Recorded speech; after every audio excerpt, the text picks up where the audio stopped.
Welcome to another edition of the Roth Talk Podcast where we gonna talk that talk. And today, man, we definitely got an amazing episode for y'all. We got a dope singer pulling up. And I'm telling y'all, if y'all missed my previous Roth Talk Podcast, please go over to YouTube and Google search Roth Talk Podcast where we talk that talk, and because we gonna get that thing in, man. So shout out to all my previous guests.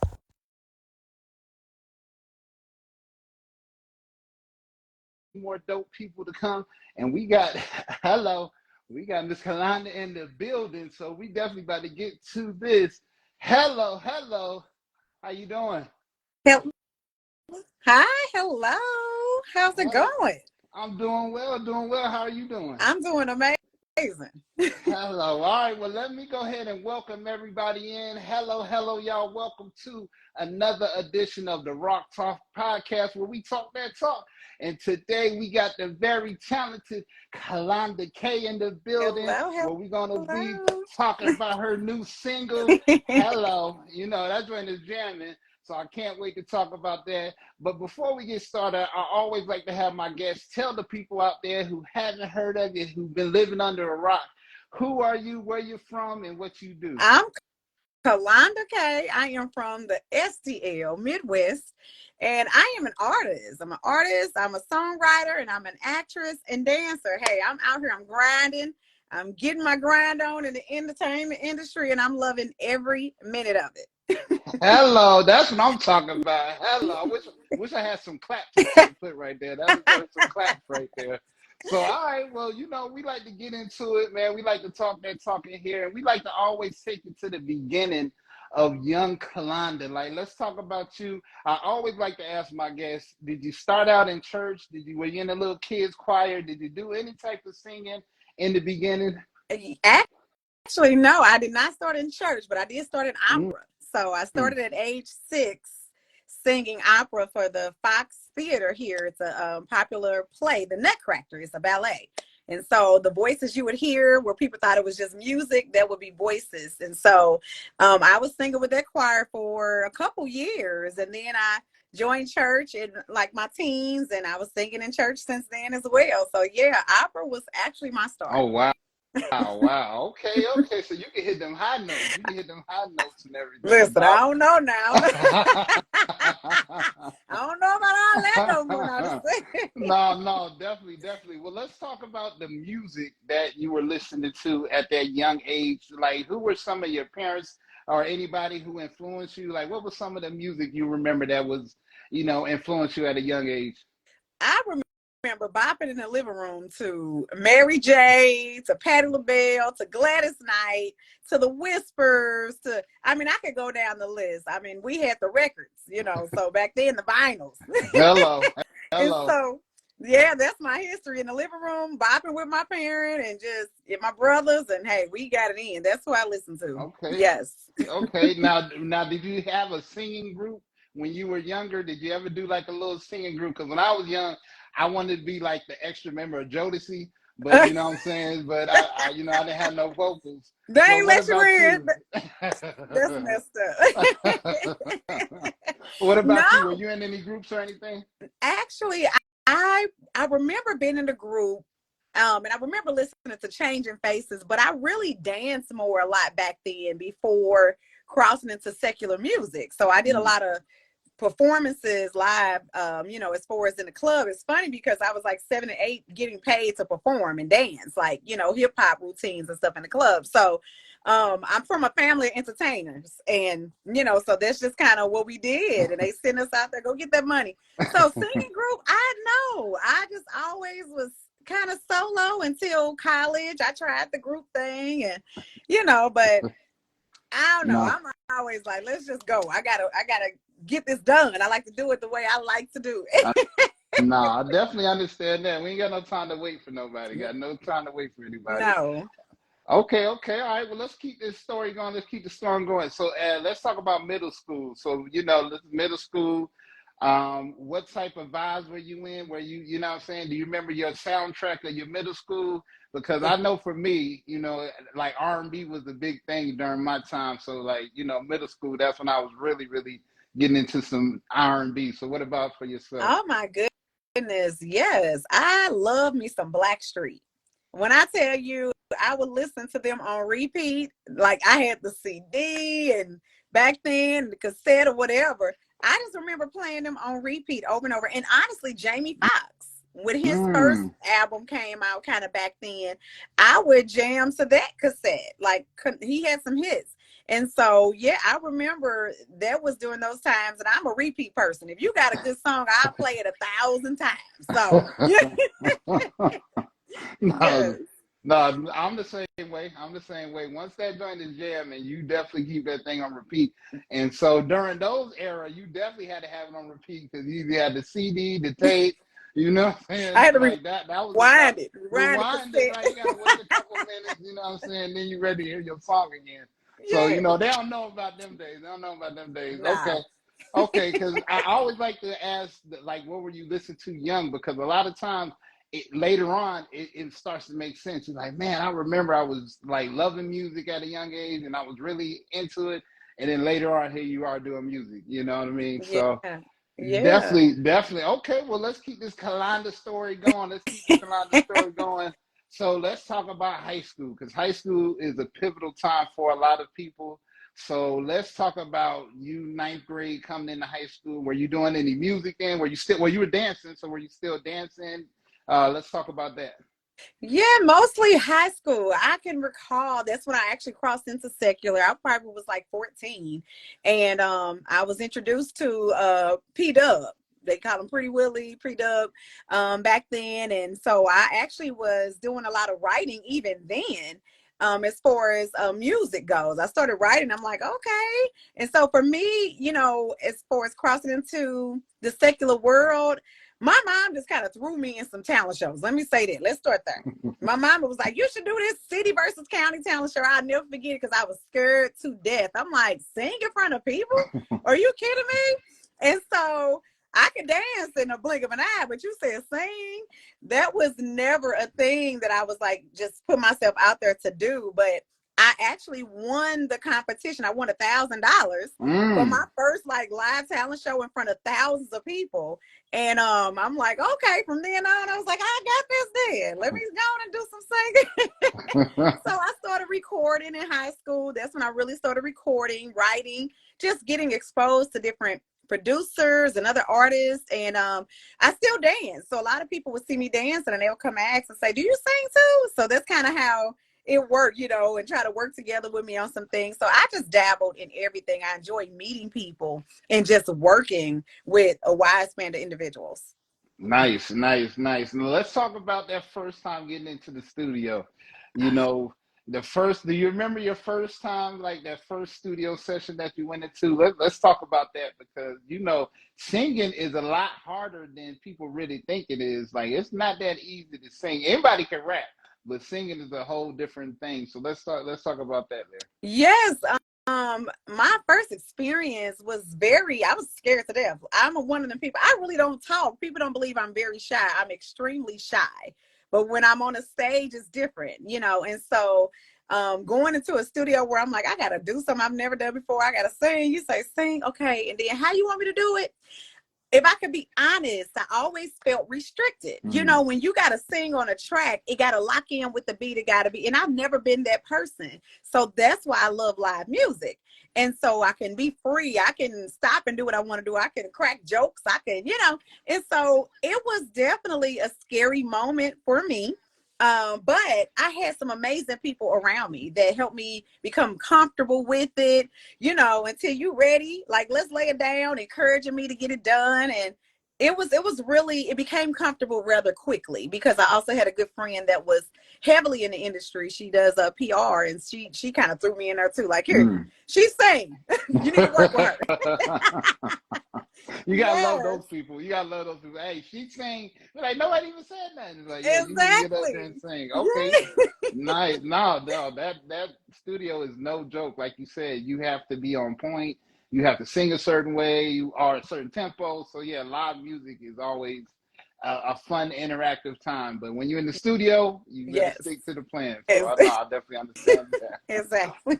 Okay. So now after that, did you do more talent shows? Let's talk about, some more high school where you still, were people knowing you for doing music in school, or were you kind of like a secret musician? I was kind of really secret. I did more dancing than anything in school. I really didn't venture off into really, really belting out and singing until college. So Mm. high school, I was still shy and in my corner, and I danced though. Put me on the dance talent show. I'm gonna do the talent show. I'm gonna dance. And that was always too a strong suit for me as well. I'm a great dancer. So for me, I didn't really truly believe in my singing until I'm college. People would say, "Can you sing for this? Can you sing for that?" I mean, church is different. You'd be like, everybody sounds good in church, right? Because it's for the Lord. For the Lord. It's for the Lord. That's all that matters. Right. But when people start asking, "Can you do this? Can you open up for this? Can you, even in college?" I'm like, "Okay, I guess." So it gave me confidence, just by other people seeing the talent in me. So yes. No, definitely. Now, do you do stand-up comedy? Because you got me laughing too hard over here. I'm trying to do an interview. You got me laughing over here. No, I do not. I am just a vibrant person. So, Well, you might yes. need to do that too, but let's get to college, because that sounds like college is where it starts to It cook went for down you. in college. It like college went down for me too, so I can definitely understand that. I found myself in college, Yes. musically. So let's talk about college. Like you want first do you want to shout out your school? Do you want to rep your school? And then also let's talk about how your music kicked in college. Okay. I mean, I went to SIUE. I mean, I was a trader. I went to the ill side. It's like another part of kind of St. Louis, what we call the ill side. But I went to SIUE, Southern Illinois University. But I could be honest, I enjoyed college. My best friends to this day are from college. And so, so some great memories. That's when we had a dance group. So the first dance team, we were the first cultured dancing. I actually had a scholarship for cheerleading, but I got up there and they talking about working out at 5 a.m. I said, you said 5 o'clock, I got to get up for school. No. So I ended up doing dance. And so through that, other talent shows, opening up for the step shows, opening up for this as far as singing and dancing. That's kind of what started it. And then I met producers. I would be in the studio back home in St. Louis when I could drive like 15 minutes, because it really took about 15 minutes to get home. And I would come home on the weekends and hit the studio. That's when I really, really met amazing people. That's when I started to work with other major producers who produce like for Jibs and a lot of other celebrity artists and Chingy. And so I kind of start dabbling and meeting people in that sector. And so that's kind of got me more interested in actually recording, if I can be honest. So Okay, yes. okay. All right. You got the Midwest twang going on, the Midwest thing. Okay. So you started meeting the producers, you started connecting with these people. Did you release any music, or were you just kind of like playing around? Or so like, tell us your kind of mindset during that time. Well, I did not release anything. I think it was really trying to figure out what it is I wanted to do. And then, back then it's hard. I'm a raw person. I like being honest. Finding the people that really truly believed in what your product was. You know what I mean? And so, and I'm trying to build it and not really sure what it is. I needed someone to pour into me to show me this is what you need to do. This is what it looks like. This is how you get there.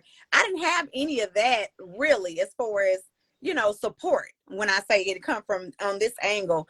And so for me, it was just figuring it out on my own. But it took one person, at the age of 20 to find me. She saw me dancing because I danced for a lot of celebrities. I opened up for Twister, danced and opened up for Nelly. And I did a lot of videos back then and just getting my face out there. But as far as the music goes, it's like, okay, I guess, what do I need to do to be taken seriously? And it took one person to find me dancing. And she's like, do you sing? And that's how I got my record deal.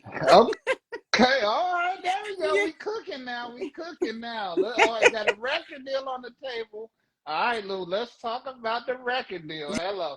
Yeah, so that was then, and I'm grateful for that record deal. I was 20, and she found me, and going into this thing, it was actually a group. So it was the young lady Tendai. I had to give her my props because we are still close to this day.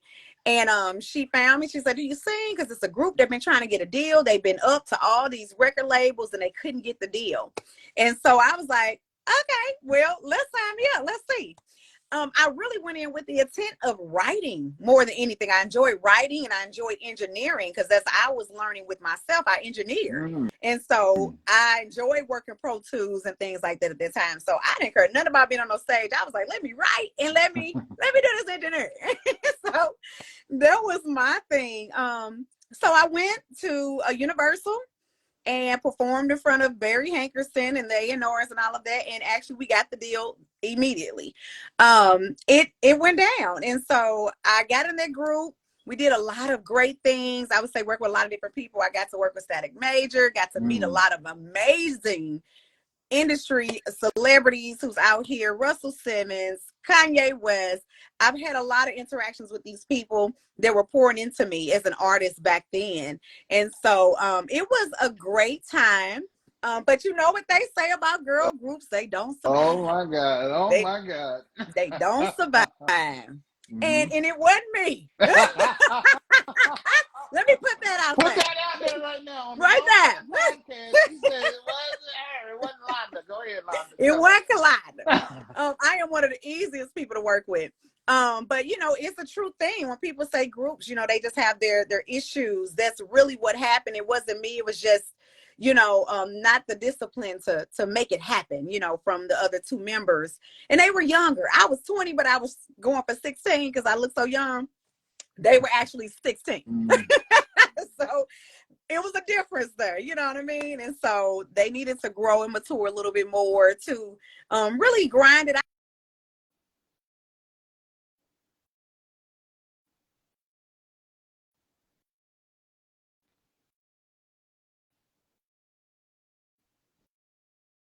Losing.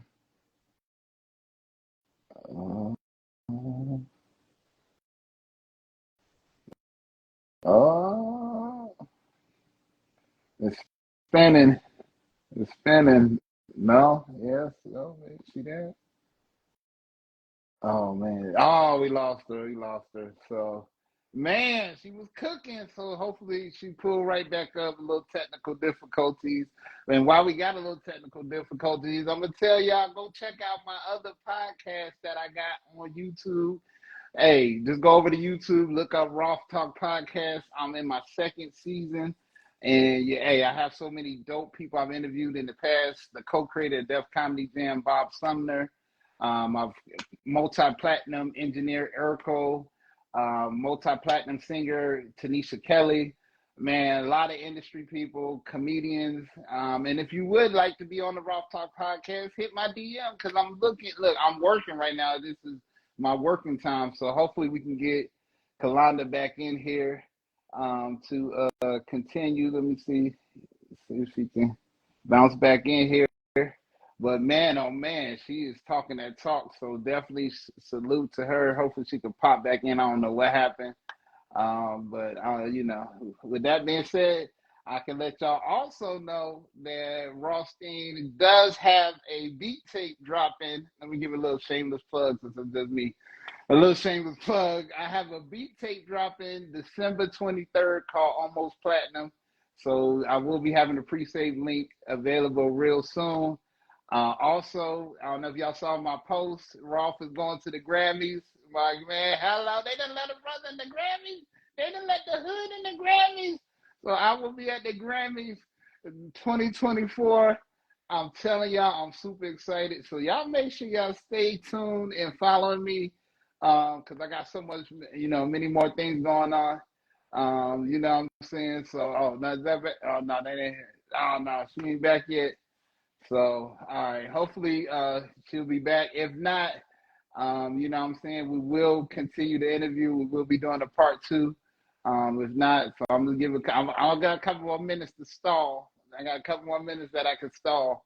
And hopefully she can bounce back in But also, yeah, like I said, man, just make sure y'all pay attention. Also, check out my clubhouse room. It is Monday through Friday, 8 a.m. Eastern through noon. The Music Networking No Egos Club. Man, the dopest room on the internet. So come over and pull up and check us out on Clubhouse if you got a Clubhouse account. You know what I'm saying? Oh, there you go. There you go. Is she back? Let me see. Let me see. Uh, uh trying. Let me see. Uh, let's see if she can. No request. All right. So she seemed like she's trying to get back in here, so we can go ahead and continue. But again, thank you guys for y'all support. You know, we hey, all the support. Okay. Okay, tell her I was trying to get in. Okay, so I'm gonna stall some more because I know you're trying to get back in here. So with that also being said, y'all make sure y'all go ahead and check out my beat tapes I got available on all streaming platforms. All you gotta do is look up Roth Beats on all streaming platforms, and y'all be able to check out my thing. There we go. They was Oh, hating. they were They was hating hard. hating, I They were hating swear. hard. The haters can't stop us. The haters They can't was stop us. they was hating. That's messed up. I'm like, what's going on here? Yeah. I'm having such a good time. Look at it, that's not a good time. That's all right. So that's all right. We're gonna pick up right where we left off. So you was telling us about the record deal. You was telling us about, unfortunately, the group didn't work out. You know, they had some more maturing to do. So I'm just gonna pick up and ask you, what was something that you learned from that situation and that made you, utilize and use to this day and time? Like, what was something back then that is, that you're using now?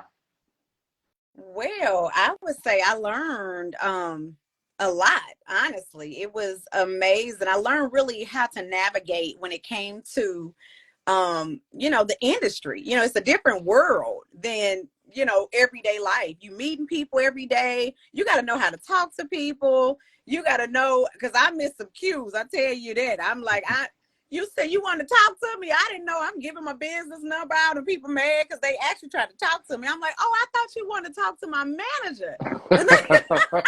So anyway, I learned really a whole lot. A lot of pointers from, like I said, Static Major. That was one of the most memorable moments for me, learning how to engineer from him. Just him sitting there talking to me. I like old school people, y'all. I got an old soul. So anytime I can ask 1,000 questions, I will.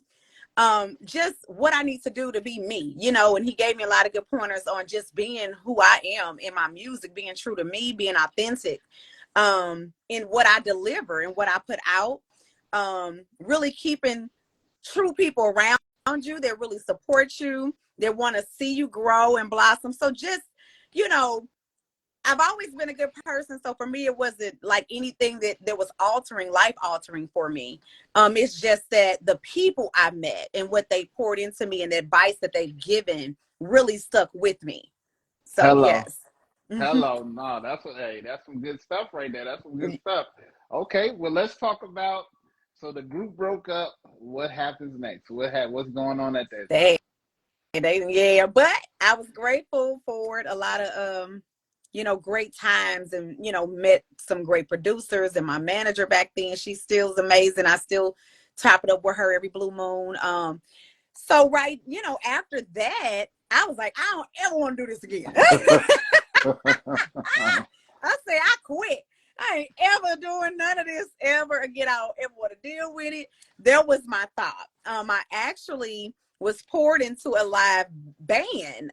It was a very diverse band. And so I was like, okay, live band. I never thought about that. But when I got in it, I loved it. So immediately the same person that found me for the record deal, she was like, oh, since you got the deal, come on and do this band.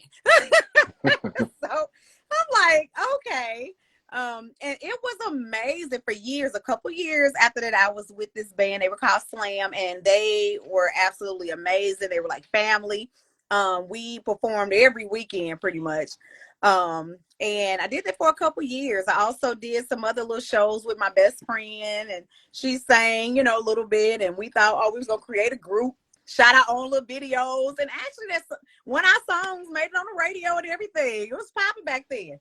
But you know, for me, it was just always something tugging at me to do things a little different. And so until I did that, I was never going to be satisfied. So yes. Definitely, because like you said, it's something on the inside of you. You already tasted the having the deal and going through that, and then now, like you said, you in the live arena, but you still feel like there's still some unfinished business, right? You still now with Yeah. your singing group. Did y'all have any releases? Did y'all release any music under the group, or and what was the group No, name? we didn't. It was called STL. We never got a chance to release. I'm telling you, the stuff started well ahead, Mm, which I'm grateful for. I like to see the stuff up front just right. before I get too deep. Before I get too deep up in it, please show me a front. So that's kind of how it happened. You know, it was early on things happening, and you know, and it's just okay. Being in, they had to learn too. You know, they were younger, and so I just was more mature. I was older than them, and so some of the things that mattered to me didn't matter, you know, to them, or it was, you know, vice versa. So it was just a lot of growing up that was needed to be had, a lot of maturing, and they just had to learn, you know, because I mean, they were talented, beautiful Mm-hmm. sisters. So, you know, and to me, it could have been amazing. So we didn't get to put anything out, I don't think. If I Mm. could recall, I don't think we did. We Okay. got to do shows and stuff. We got to go out to the, you know, the Chicago and LA and perform and things like that. But as far as actually getting product out, no. No, didn't get a chance to. Okay, all right. Well, let's talk about. Let's keep it going. Let's keep the story cooking. We halfway there. Let's talk about. So you got the group going. Let's continue the story from there. So you got your live group going. What's happening next, man? In the live band, well, I did that for a while. I decided to cross over and hit all avenues because I am a crossover artist when I do my live band music. I do a lot of everything, country to pop to, you know, R&B to I rap, you know, so all of that. I make sure that I'm diversified so I can hit different audiences. I'm not restricted, but I decided to kind of dabble still for a couple years. I started jamming my own stuff with my own band at that time after Slam, and I've been continually doing live band even to today. I still do live band, but I'm with a whole nother band that is awesome and amazing called Fat Pocket. So, but when I joined them, which was early this year, I think about June, I started recording again first. And for me, I still was like, I just know what I want, which is 90 music on back. I didn't want nothing that wasn't when I felt like I need to go put some skates on or get a cardboard box out and break dance. I didn't want to do nothing outside of that. Right. So I just knew I needed to put something out. It was a personal goal. To just put one or two songs out. That's really how it started. It was a personal goal, and I'm like, and whatever God do from there, that's what's gonna happen. Hello. All right. Well, let's talk about this single. Since we talking about recording, let's talk about this single. Slow it down. Hello. Let's talk Ooh, about where you get the name from and the inspiration, and also who produced the record as well. definitely. This one actually is my third drop, third single. And slow it down. So my producer, Mr. Joe Capo Kent, he is a three-time Grammy nominated producer. He did a lot with Nelly and all that stuff. So he is heavy in the game. And immediately when I told him my vibe and he just got to know me and what I wanted as far as sound with all my music, I mean, everything he produced, I was like, is that for me? Who is that for? Is that for I'm like, me? that's Like, you me. know, I'm claiming all the tracks. That was who was that one for? Because that sound like me. He really captured my idea, my vibe of who I am. I am, you know, fun, but I love everything sexy. So you know, I'm a little rough around the edges because I'm a little hood. I got all brothers. So it's just, you know, I wanted all of that encompassed in this song. And so slow it down and made me really think, creating that and writing it, that I think about everything that we do every day, right? We be so busy and just like, when do we got time to sit down if you're in love or you got a mate or family or whatever you want to look at it like, to slow down and really enjoy them, appreciate them. The world can wait for a minute, so it really talks about that. Like, slow it down. We've been working all this time. Let's make time for each other. That's what the album is about. And then after it was done, he recommended, my producer Joe Capo. He was like, what you think about a rapper on it? I was like, yeah, that'd be dope. That'll be dope. And so we got Mr. Petey Wistro. He's been doing this thing a lot too here in St. Louis, and I just love his raspy voice. And so it was something about the voice that captured me immediately. And so I was like, that's it. That's it. Yeah, no, it's a bop. That joint is a bop. I was listening to it when Desiree sent it to me. I was like, yo, this is a nice, like you said, it gives you that nice 90s kind of vibe, but still with the new school energy and, Yes. and everything you talking. So I definitely love the record, and congrats to you on that. Let's talk about this album. So you're saying there's an album work? Is this, what's going on? What's for the future now? Yeah, I am learning so much on this journey of because I'm an independent artist. I'm doing this myself with the help of my producer, and that's really it. Desiree, my publicist, and then my marketing, with Sony, he does all of my, artwork and things like that. But as far as the hustle, it's me, and so I've learned so much along this journey. And so I'm learning that you really don't do an album no more. Like this stuff is changing over. I'm like, you don't do no album. What about 14 songs? Everybody like, no, we don't even listen after the 7th one. So I'm like, what? So I'm learning that no, keep putting your hits out, keep putting your singles out, keep releasing those. And then if you want to tour, then you do an album. But most people don't even do albums no more. So I'm like, okay. So what's next is I'm dropping my next single next month on the 15th, December 15th. And that one is called I See You. It's another love one. It's another uplifting one. And they talk about your man or your woman. I see how hard you working every day. You out here grinding for the family. I see you. I see what you're doing. I see how you hustling. I see how you holding it down. And so that's what that song is about. And so that is coming next. I actually have a pop-up show. Look, I'm taking over. No, this is what we need. Tell them.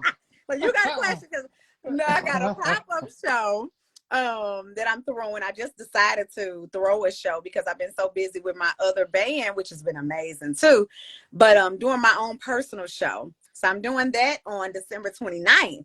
And it's going to be very intimate. I'm only doing limited seats.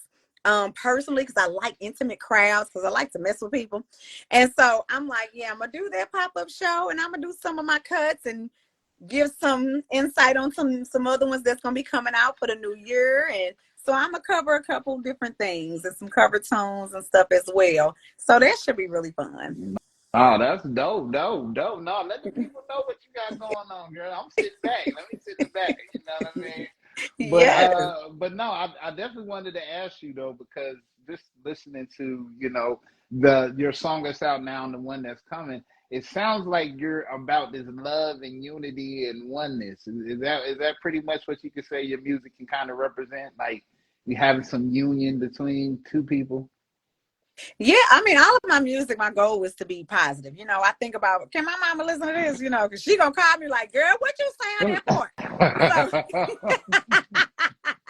So I gotta make sure my mom can hear it. That's what I think about when I put my music out. Like, is this something she would want to hear?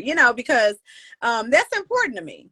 That my music is positive and it take you back to those times when I grew up and the music felt safe. It's something about the ambiance and the feel of when I was dancing in the living room with my parents, that type of energy, because a lot of my other songs as well, I have some Motown duet feels that's coming out. I have a bunch of things that are all still uplifting. They're love songs, things you can play at your wedding, things that you can go to sleep with your mate, fall asleep to the songs. Like, I don't know.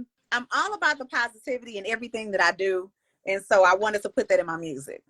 Hello, talk that talk. That's why she on Roth Talk, because she's talking that talk right now. I'm That's telling right. you. Hello. So speaking of that, I do want to ask you because, like you said, it's a difference between the music then and kind of where it's at now. But let's ask you. So, what would you say is the biggest difference between the music from back then to where the music is now? Since we did the Motown comparison, and then let's talk about where we at now. What would you say is probably the biggest difference in that?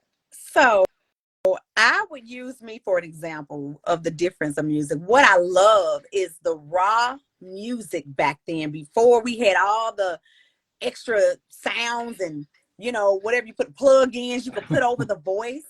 I love the purity of voices. I love back then when they didn't have that much to cover, the raspy, the pain through the song, the things that you want to feel. And for me, that's important. I like to listen to music that really tampers with my heart. I want to feel something when I listen to it. And if I can't feel anything, I don't really want to hear it. And so that's the main difference. And that's why I'm like, I tell people anytime, if I'm off key, you keep listening. Shoot, I don't care. This is what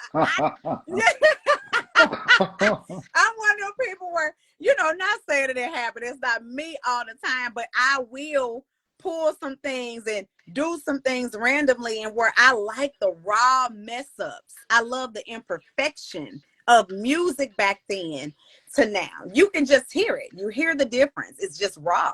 Mm. And so that's what I love.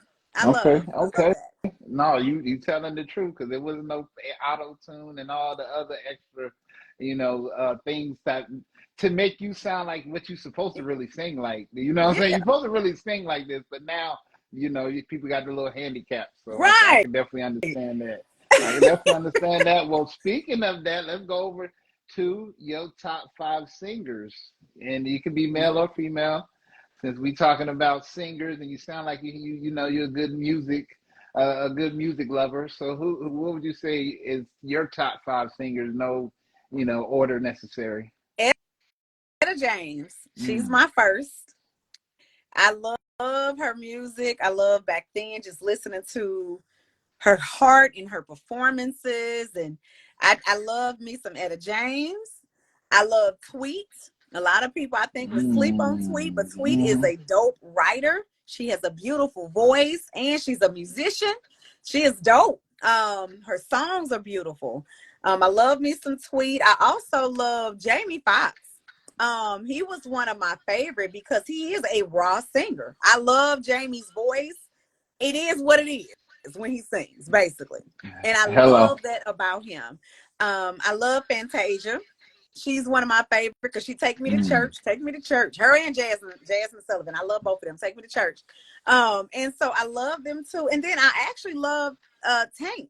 He's Mm. always been a favorite of mine because it take me to church. Maybe that's what it is. Now I think about Mm-hmm. it. He make He me feel got like that I'm in the vibe. He got that choir. vibe. Yeah. Uh-huh.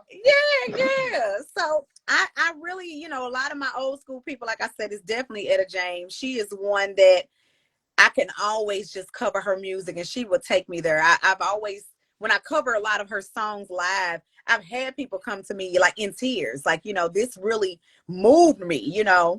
And you just never think singing secular music that it would bring someone to tears. And so I'm like, yeah, that's what Etta do. That's what Etta do to you. She break That's a you fact. down.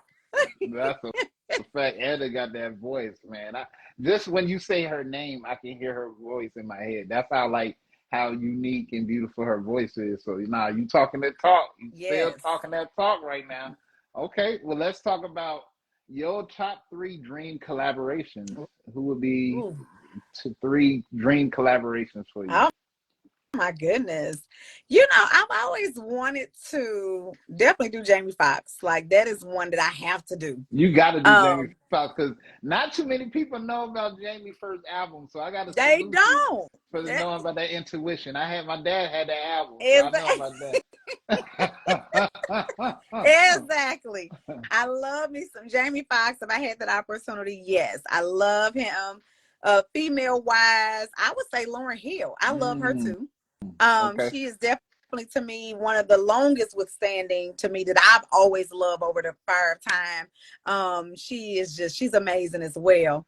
And then for some reason, people are like, oh, that's crazy. But I mean, I love me some Buster. Why I want to do a collab with Buster? I don't know, but You sign me can't go up. wrong. You can't go wrong with Buster. Like, I don't know. There's no way you can go wrong with Buster Rhymes. I'm just sorry. I don't know. Maybe that's the thug part in me. I'm like, give me Buster. You know, I can sing the hook, Buster. You don't need to put me on the hook. You was like, I don't need no verse. Just let me do the hook. Just give me the hook. That's it. Yes. Okay. All right. No, you got that's kind of like, like a little Lauren Buster. That's a little nice little lineup there. Okay. Yeah. All right. Now, what advice would you give? Because, like you started at a young age. What advice would you give somebody who is interested in getting into the music business, wanting to be a singer? What is something that you can tell them during the, the years that you learned being in this? I would say definitely be true to you. Be true to what you want and what you want to be. Be your best you. Because I tell people, somebody gonna love you, somebody not gonna love you. Oh well, but you will never be fulfilled operating off what other people want from you. You be you, and it'll flow out how it needs to be, and it could be your perfect imperfection. You know what I mean? So I always just say, stay true to what it is, because trying to impress this person, then you turn around and then they still mad at how you did it. I said, do you be your best version of you? I tell people it ain't about all the runs and all this that you could do. It's about the authenticity that you could feel through that person's music. So be real with you and let it be. I would also say teaming up with amazing people who really support your dream. And I love people that operate for my dream just as much as I do, right? Meaning like, dang, is this your dream too? But it should feel like that. It shouldn't be where I'm pulling all my weight and then you just heard for what. I want true supporters. I tell people, surround yourself with amazing people who ain't hating on you, who truly and genuinely want to see you win, who truly and genuinely support you in what your efforts are. That is important as well. And then finding them that believe in you. Believe in you, find that talent and pour it out of you that you didn't even know you had. That's been important for me as well. Just putting myself in environments that I might be like, girl, you crazy. You finna go try to do this, but it ended up working out. Yes, that's who I am. I'm going to go. I don't know if I'm going to get the part or not, but I'm finna go. So you're going to try at least. I'm at going to least got to try. Yeah. So try it. Give yourself that push. Because you just never know what the outcome could be. Hello. Don't be scared. Don't be scared. Don't be scared. Don't be scared. Money don't make no money. Hello. Ain't that what they say? The hell ain't you $0 being scared. So for sure. All right, well, we got a few more minutes here, so I do got to ask you, what is coming up next for Miss Kalonda Kay? What is coming up next for you? Well, I have been taking some acting courses. I have had some amazing opportunities in acting. I had an opportunity to do a reel with Carl Anthony Payne, Cole, y'all know from Morton. So one of my reels with him, it was absolutely amazing for my first TV acting gig. I've done theater. I've been thrown into that too. See, that's how they do. They just put me up there. They're like, girl, you can do it. But having an opportunity with him was amazing as a first. And so it inspired something in me to hear his feedback and say, girl, you got this. Like, you ain't never did this before? I'm like, nah. He's like, what? So it just really said, well, maybe I do got it. So I've been taking, acting classes just to perfect, who I am in acting and just really hone in on that gift that I really never really truly paid attention to like that. And so now it's auditioning. That's what's upcoming, auditioning for major roles and having those opportunities to do some movies. And I know some things are coming. I've had some people reaching out to me, which is a blessing already. Like, I got some stuff coming in 2024. So you're going to be ready. Yeah. The strike is over. I'm ready. Sign me up. Man. So I'm I'm really dabbling into that. And I also just landed my own radio show here. So I'm starting that. And so that's exciting. So I am dabbling, and I am one thing I do, I set my mind to it, I'm going to do it, and I stay dedicated to it until, I just can't do it no more. Man, listen, I don't think nobody made me laugh this much in my interview. I'll be trying to be professional, but you got me laughing over here because you is hilarious. Good. Laughter is good for the soul. Oh no, I laugh every day. Like if I don't laugh, something wrong. I like to laugh. So, but you got me dying laughing over here. But I do want to ask one last question. What at the end of retirement, you do your retirement tour and everything, what do you want the people to remember you most by? What do you want the people to say about Miss Kalonda Kay and when it's all said and done?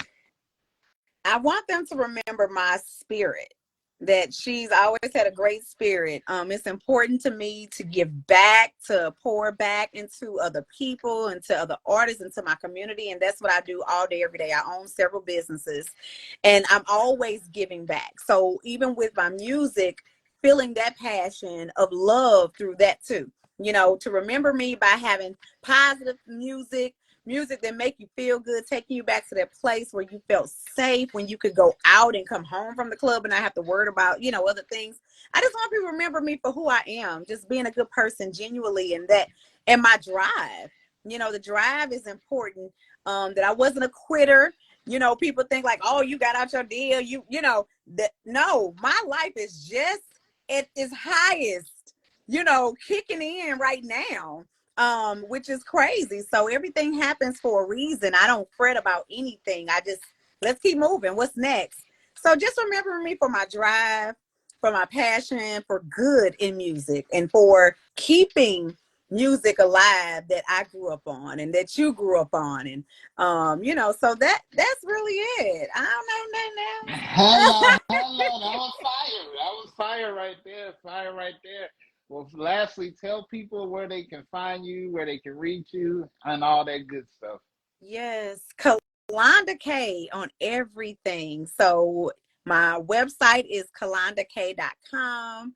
My YouTube is Kalonda Kay.